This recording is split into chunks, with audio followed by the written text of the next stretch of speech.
So, I am going to make an attempt at. I'm just gonna try not to keep this so wordy. You're like, oh my god, is this a James Cameron movie I'm watching? And yeah, I may not look like a mad scientist, but after being out all day with the wind, kind of look like an intern though.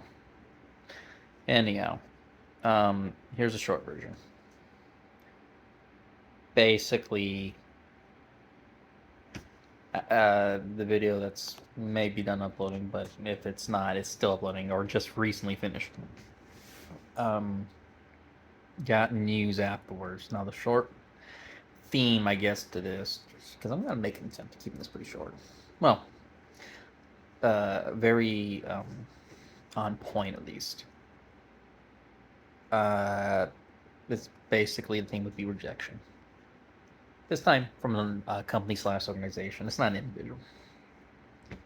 Point is, uh, moved out to Pacific Northwest for one job. That will work as like a right to work state. It's easy to be separated from or just quit even.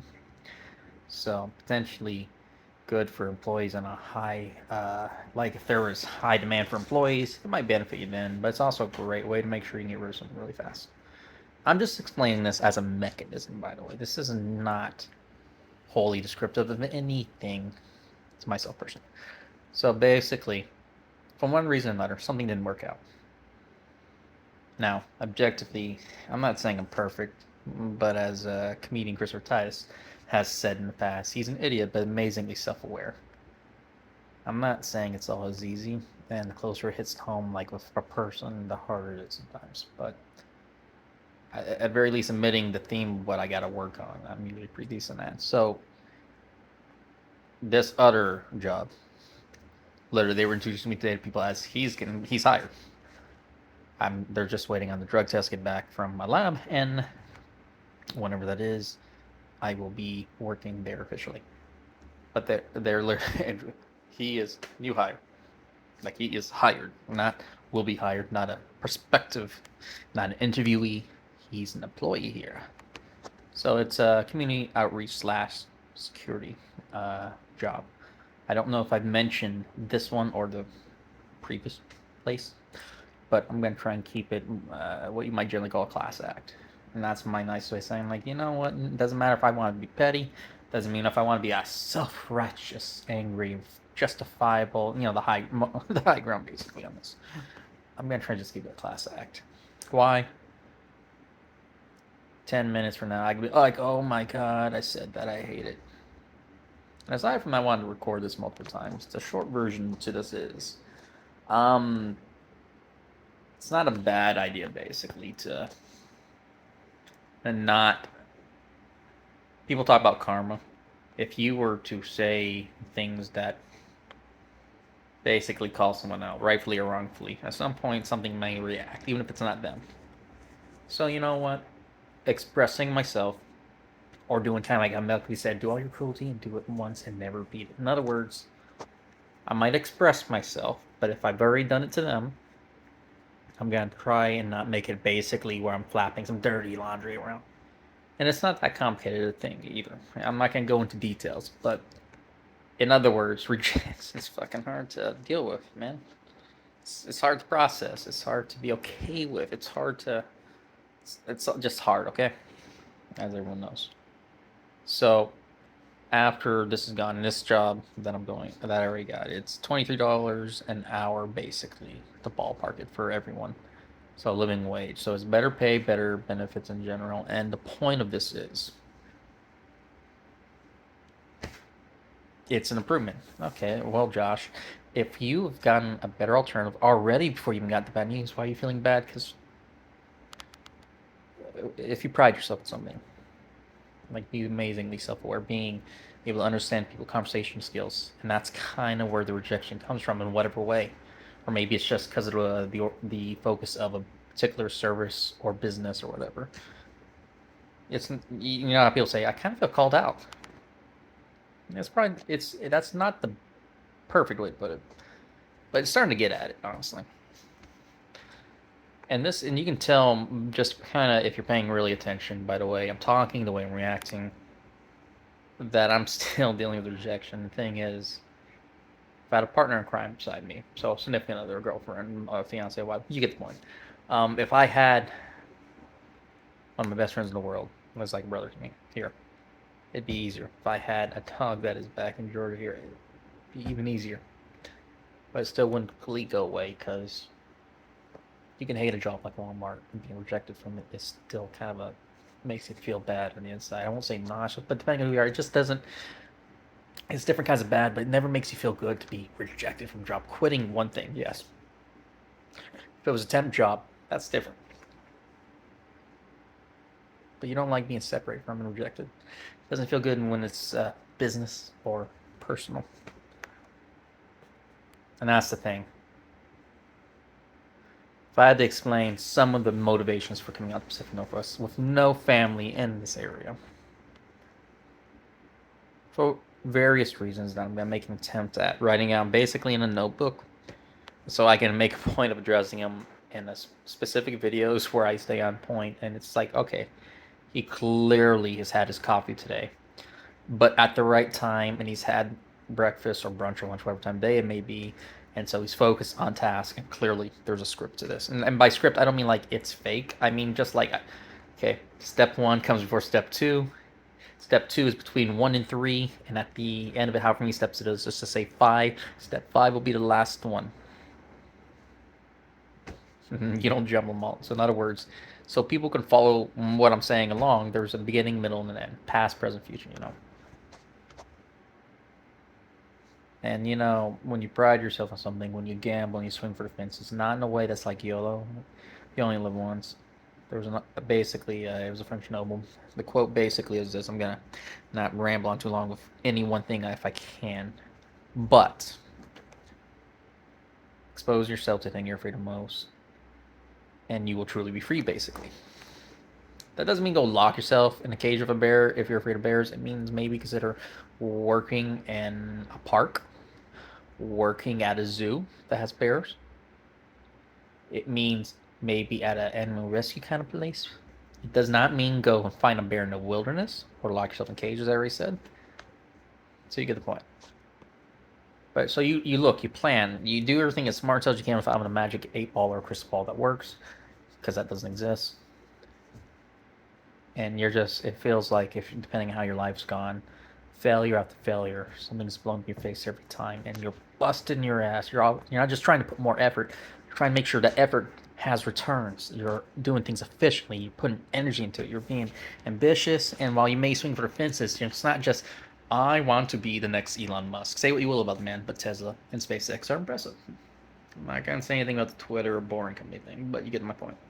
So, you know, to be Elon Musk, you have to have something, and you have to have luck and timing and opportunity, and you have to be able to talk to people. So basically, at the end of it, you're you're really trying to do something ambitious. You're not trying to be afraid, because you hear people say, "Well, if that mindset, you'll never go anywhere." So you gamble still, but intelligently. So it's not just you look before you leap, you plan, you budget to make things work out successfully, and you're ambitious. You learn to appreciate what you have, but you learn to not settle, to have that ambition, but have that humility to accept a good, simple, humble life, but know if you can do more, that you can do more if you want to. So in other words, it's not just YOLO. So you lose maybe something personal, like a relationship. You lose, a dog passes away. You wonder if family's gonna be okay. You hear family, or in this case, a friend that's family, that their mom might not be around for much longer, potentially. You wonder sometimes, when will it finally be done, that struggle?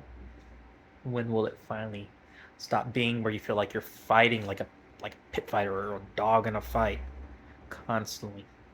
And it'll be maybe you meet someone or whatever, but a year of finally normal stress for normal things like paying bills. Not really as stressful. You just got a budget. When will that come? Are you a failure as an adult? Are you someone that this is what the world gives, but instead of falling down, you get back up when you do get knocked down, and you stand in a way that adults can respect and nod their head at? And so rejection never makes you feel like that. And eventually you go, when will I stop being rejected by seemingly life? Which most people don't mean like life has a personal vendetta. It's life, it's not a person. That's a theme. That's a lot of things, but it's not someone or something with a personal axe to grind. But you want to know when the payoff comes, when you can be walking down the street with someone arm in arm. A dog, maybe. Maybe if you want kids, you have a child on the way. Maybe you do YouTube streaming for games, whatever. Twitch for some people, whatever. But it's those reaction videos you see where there's a couple. Where's your partner in crime? And that's kind of what this video. I meant to keep this like 4 minutes at most, but it's clearly going on over 11 now. And I'm just trying to show this is what schizophrenic diagnosed with that cars that has severe PTSD. But the point is, I'm not just showing I can be vulnerable too. It's no matter how good you get processing these things, doing these things. It's not just about the support network, but it's not just about you.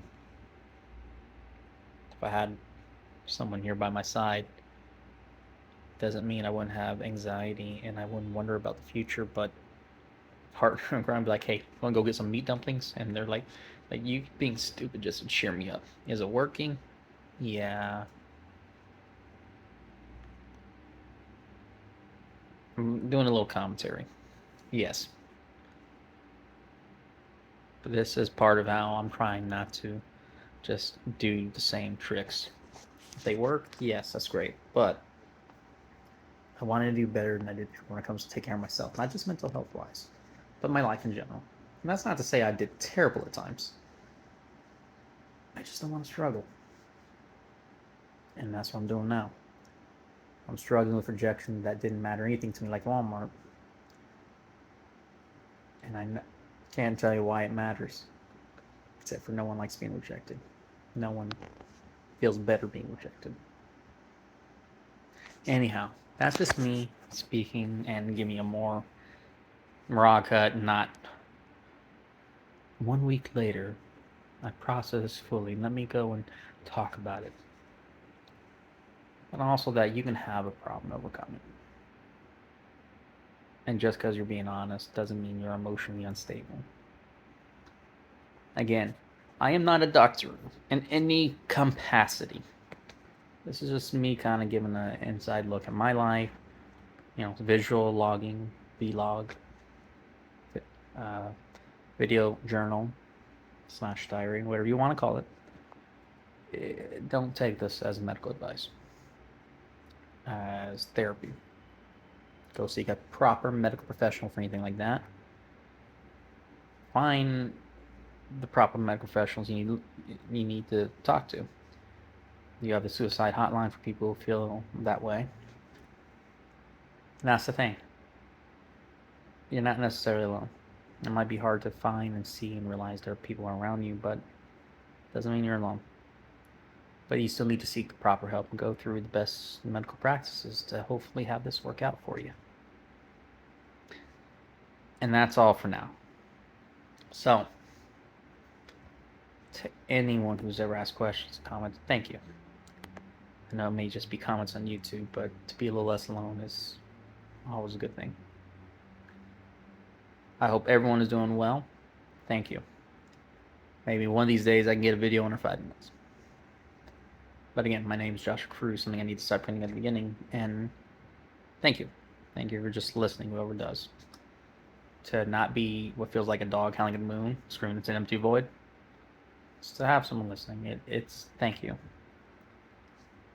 Wherever you are, have a good day, a good afternoon, a good night, good evening, good morning, wherever it is. I hope anyone who's watching or listening is doing well. But if I did have to offer one piece of advice, ask, talk to people. You may never think about what someone feels. But thinking about what someone feels may be the best message for them because they get to go, I was thought of. And that's just my opinion. Talk to you later.